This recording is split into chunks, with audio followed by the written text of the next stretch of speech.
نحمدہ ونصلی ونسلم علی رسولہ الکریم اما بعد فاعوذ باللہ من الشیطان الرجیم بسم اللہ الرحمن الرحیم السلام علیکم ورحمۃ اللہ وبرکاتہ۔ اقراء الاسلام میں خوش آمدید۔ ایک کافی لمبے عرصے کے بعد آج میں آپ سب کے لیے ایک ویڈیو لے کر آئی ہوں دجال کے بارے میں۔ دجال کون ہے؟ دجال کے بارے میں حیران کن حقائق، اور وہ حقائق کیا ہے اس ویڈیو میں ہم جانیں گے۔ اور ایک اور چیز وہ یہ کہ ہمارے معاشرے کے ہر فرد کے لیے یہ حقائق جاننا ضروری ہے۔ مختلف کتابوں سے جو انفارمیشن لی گئی ہے اس کے مطابق ہم اس ویڈیو کا آغاز کرتے ہیں۔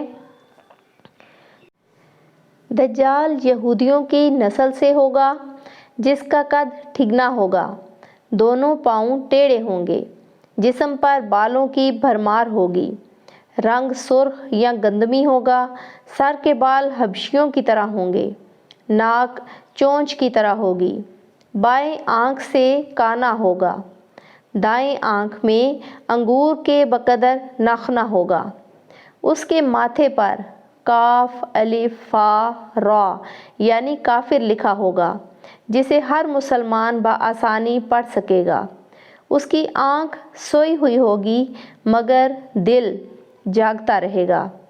شروع میں وہ ایمان و اصلاح کا دعویٰ لے کر اٹھے گا، لیکن جیسے ہی تھوڑے بہت متبعین میسر ہوں گے وہ نبوت اور پھر خدائی کا دعویٰ کرے گا۔ اس کی سواری بھی اتنی بڑی ہوگی کہ اس کے دونوں کانوں کا درمیانی فاصلہ ہی 40 گز کا ہوگا، ایک قدم تا حد نگاہ مسافت کو طے کر لے گا۔ دجال پکا جھوٹا اور اعلیٰ درجے کا شعبدے باز ہوگا، اس کے پاس غلوں کے ڈھیر اور پانی کی نہریں ہوں گی، زمین میں مدفون تمام خزانے باہر نکل کر شہد کی مکھیوں کی مانند اس کے ساتھ ہو لیں گے۔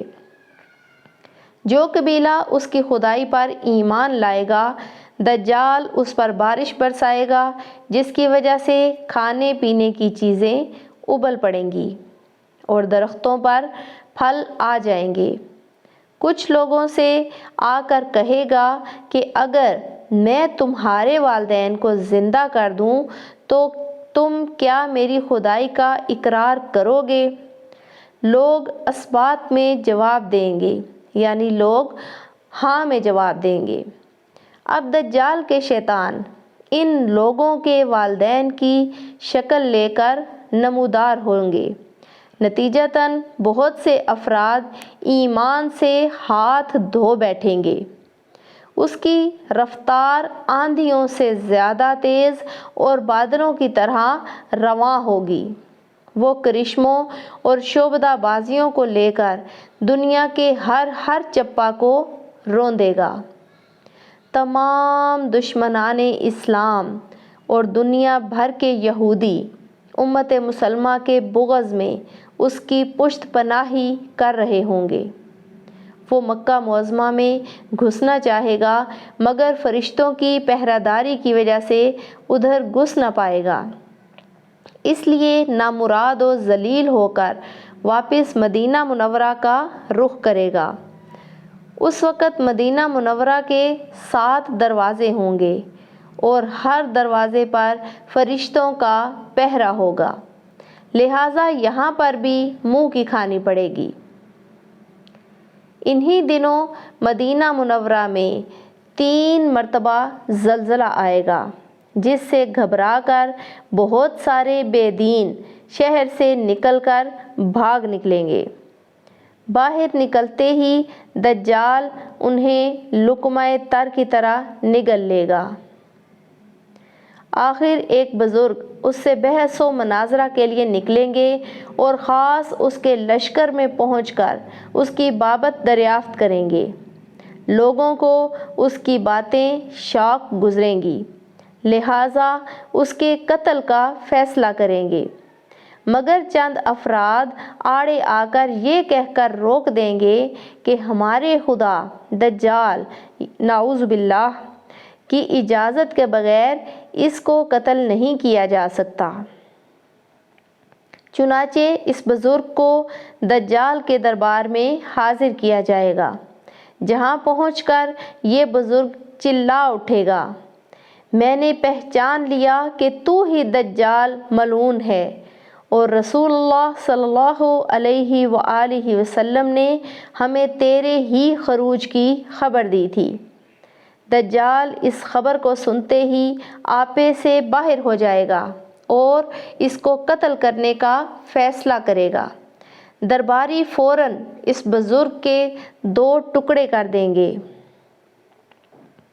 دجال اپنے خواریوں سے کہے گا کہ اب اگر میں اس کو دوبارہ زندہ کر دوں تو کیا تم کو میری خدائی کا پختہ یقین ہو جائے گا؟ یہ دجالی گروپ کہے گا کہ ہم تو پہلے ہی آپ کو خدا مانتے ہوئے آ رہے ہیں، البتہ اس معجزے سے ہمارے یقین میں اور اضافہ ہو جائے گا۔ دجال اس بزرگ کے دونوں ٹکڑوں کو اکٹھا کر کے زندہ کرنے کی کوشش کرے گا۔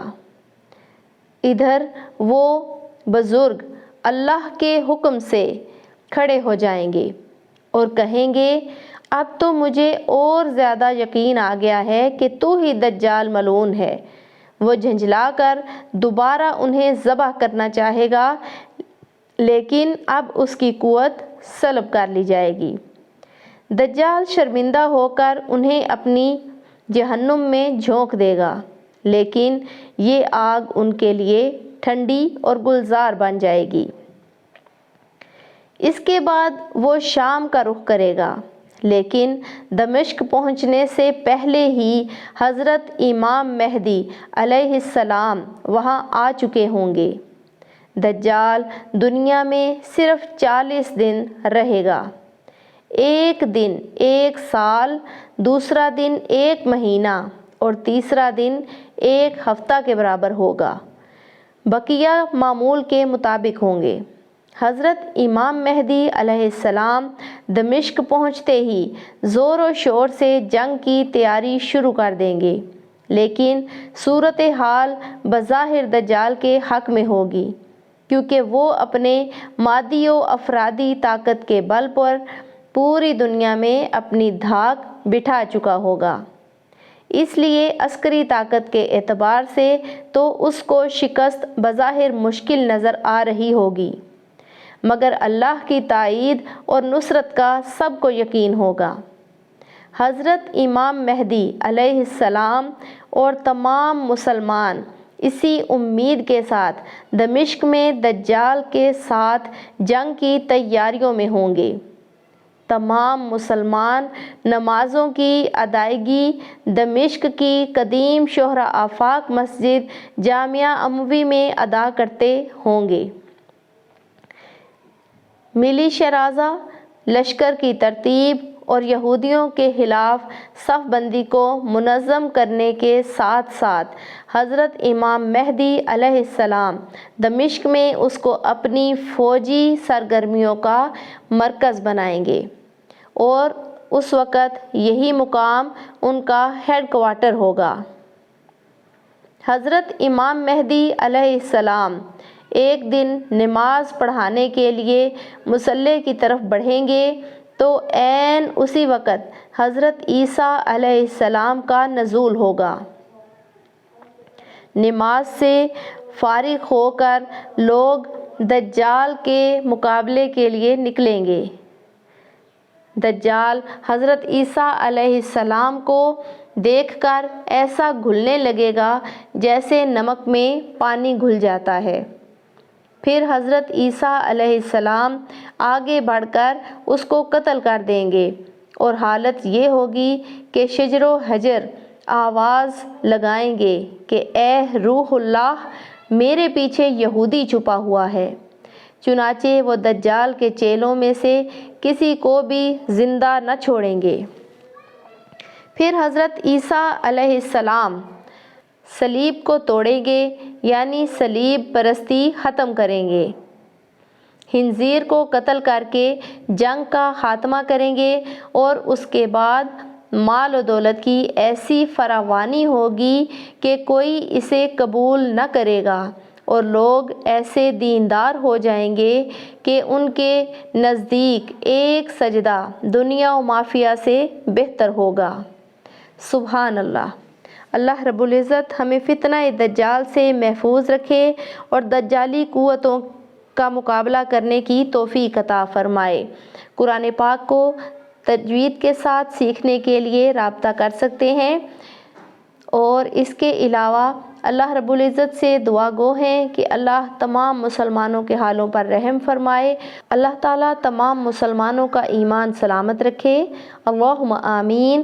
یاد رہے کہ فتنہ دجال سے آگاہی تمام انبیاء علیہ السلام کی سنت ہے، جبکہ آج یہ سنت مٹ چکی ہے، لہٰذا اس سنت کو زندہ کرتے ہوئے اس کو پڑھیں اور دوسروں تک پہنچائیں۔ جزاک اللہ خیرا کثیرا، وآخر دعوانا ان الحمد للہ رب العالمین۔